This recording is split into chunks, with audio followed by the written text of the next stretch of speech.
How unfortunate for you. Um, I've now learned my lesson to be part of a panel now instead of waiting till the end of the day to go on, but be that as it may. Let me start with some rules. The state legislation authorizing the projects requires them to meet or to prevent salinity intrusion, which is the delta outflow standards that you develop. It mandates them to protect fisheries. And other statutes require protection of the upstream rights through area of origin, county of origin, the Delta Protection, the Delta Act, all those acts. There are similar federal authorization mandates in the authorization of the CDP. So the projects are responsible to meet what we've been talking about: fishery flows, salinity control. The projects don't plan for multi-year operations. They don't have any calculation that they've divulged to us that says if we keep this much in storage, we will be able to meet next year's standards if there's a dry condition or drought condition. They certainly don't have it for more than a year or 2 years or 3 years.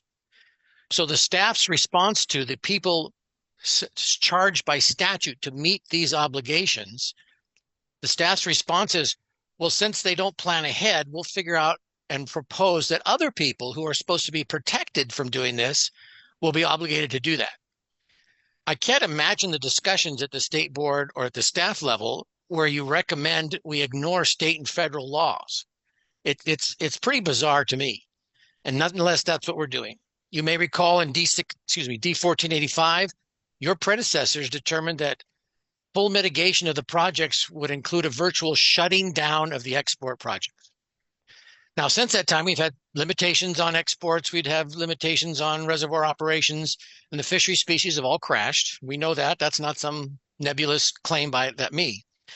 And yet the export levels and rates in the proposed plan aren't substantially different from what's been in the past during the time when this various fishery species have crashed. So what are we doing? We're trying to transfer the obligation for meeting this under some sort of balancing. The balancing required for the water quality control planning is not sharing the burden amongst other people. It's trying to figure out what can be done to protect the fishery without destroying other interests. It doesn't mean you shift the obligation to other people who are statutorily protected from doing it while others are statutorily ordered to do it. So you have no export, from my perspective for the South Delta, you have no protection against the lowering of stage in the Delta from the export pumps. So the agricultural beneficial use in the South Delta is being harmed, and there's not even a mention of it in the new plan.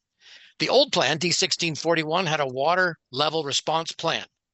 That didn't address the project's impacts on water levels to the South Delta.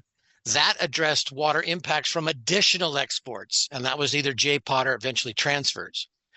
The minimum levels for protection that limited those additional exports was found in about the first 2 years to be ineffective. The plan itself required the projects to renegotiate, that's not the word, but redetermine what is protective levels if the ones that were mentioned in the plan proved to be ineffective. For 20 years, just under that, DWR and the Bureau have refused to renegotiate those minimum water levels. They've refused to do that, and the state board staff has not mentioned it once. They have not tried to address it. They've not contacted South Delta or South Delta farmers. They've done nothing. They've done nothing. What is their method of addressing it now in the new plan, which was done in the 2018 amendment?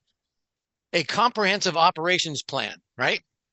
That plan was due 18 months after the Office of Administrative Law got the 2018 amendment. What was that, 6 years ago? 5.5 years ago? So staff's proposal for addressing water level concerns in the South Delta due to exports is to have the people that refuse to negotiate the minimum levels of protective exports develop a plan to mitigate their impacts on lower levels. This is so nonsensical and irrational, it's hard to have a polite discussion. Now, I know the board members aren't in charge of each little operation that the staff is doing, but I can't imagine anybody sitting there right now listening to me would say, well, no, that's perfectly appropriate. The people that are causing the harm that won't address the harm are charged with a plan to address the harm. And then we go 5 or 6 years after they're supposed to have done it, and it's still not here. And what has state board staff done? They've done nothing.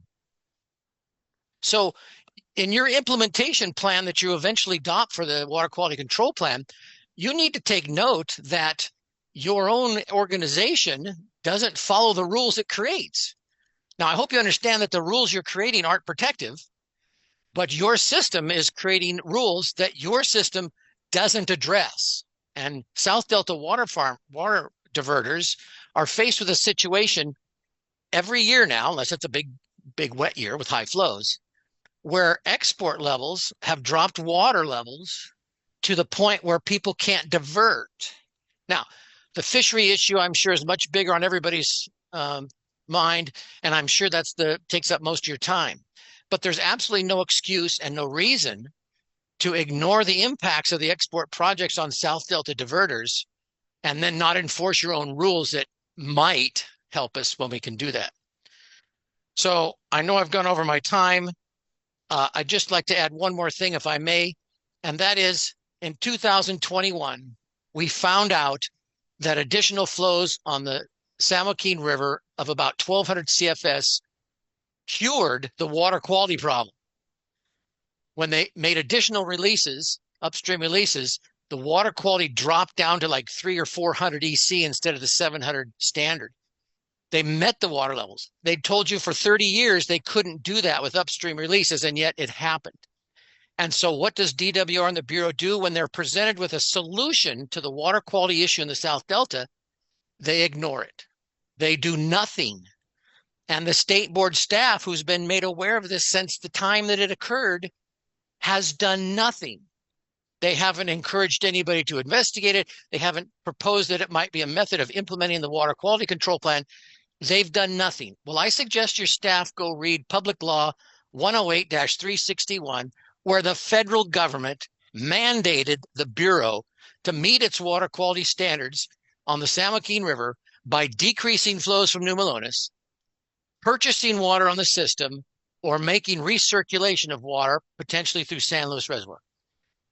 I just described you the solution of the water quality problem in the South Delta that nobody at the state board is working on.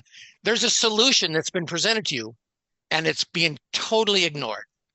Now, that's all I have to say, so you guys can go into your meetings and your staff can say, Mr. Herrick's an idiot, and everything I told you is true. Everything I told you is true, and your staff refuses to solve one of the bits of this problem. With that, thank you very much for your time. I know it's been a long day.